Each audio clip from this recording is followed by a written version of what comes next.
ಲೇ ಶಿವ, ನಾನ್ ನೀನ್ ಲವ್ ಮಾಡಿದ್ದು ಖರೇನ, ಆದ್ರೆ ಇನ್ನು ಮ್ಯಾಲ್ ನನ್ ಸುದ್ದಿಗ್ ಬರ್ಬೇಡ.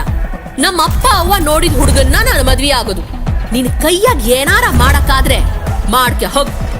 ಪಾರ್ವತಿ, ನನ್ ಪ್ರೀತಿಗೇನಾದ್ರೂ ತೋಕ ಆತೋ, ಆ ಎಲ್ಲ ಒಂದ್ಮೇಲೆ ಆಣಿ ನಿನ್ನ ಕೊಂದ ತೀರ್ತೀನಿ. ಅಯ್ಯ ನಿನ್ನವನ